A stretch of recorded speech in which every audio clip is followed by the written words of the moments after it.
తప్పేంటి? ప్రజలను మార్చడం తప్ప, ప్రజలను మంచి మార్గంలో నడిపించడం తప్ప, ప్రజలకు బాగు చేయడం తప్ప, మరెందుకు ఈ ప్రజలందరూ క్రీస్తు పైన అంత సులభమైన కోపం పెట్టుకున్నారు?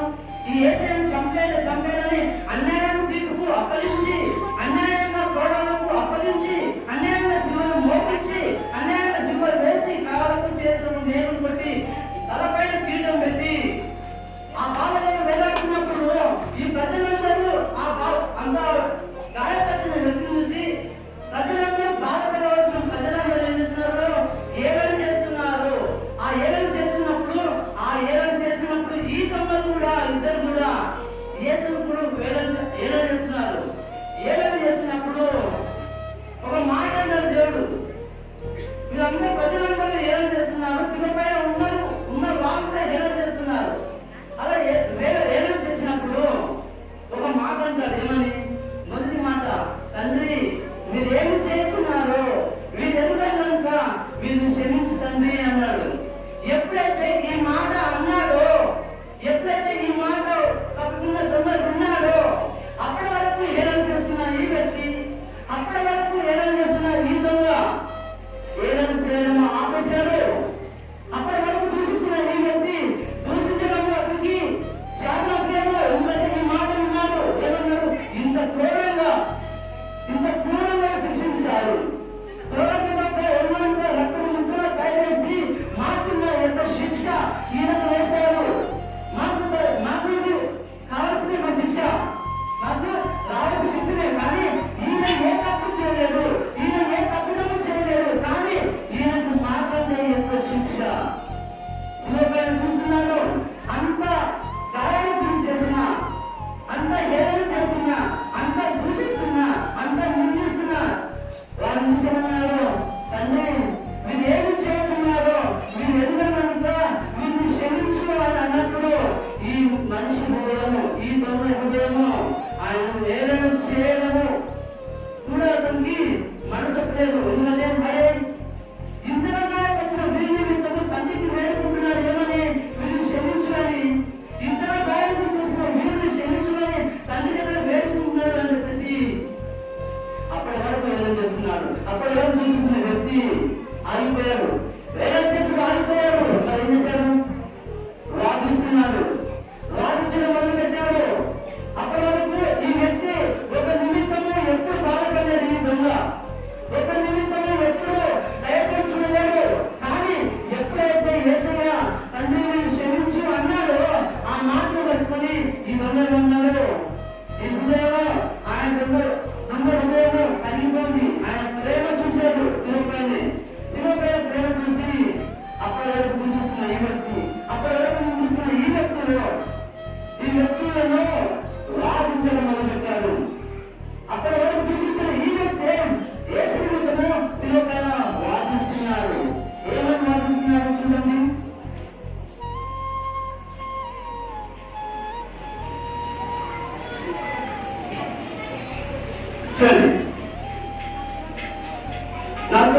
అయితే రెండవ వాడు వారిని గద్దించి, నీవు అదే శిక్ష విధిలో ఉన్నావు కనుక దేవునికి భయపడరా? మనకైతే ఇది న్యాయమే, మనం చేసిన వాటికి తగిన ఫలము పొందుతున్నాము. కానీ ఈయన ఏ పద్ధతి చేయలేదని చెప్పి ఆయన చూసి, యేసు నీవు రాజ్యంలోనికి వచ్చినప్పుడు నన్ను జ్ఞాపకం చేసుకున్నాను.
పరదేశంలో నిశ్చయంగా చెప్పుచున్నాను.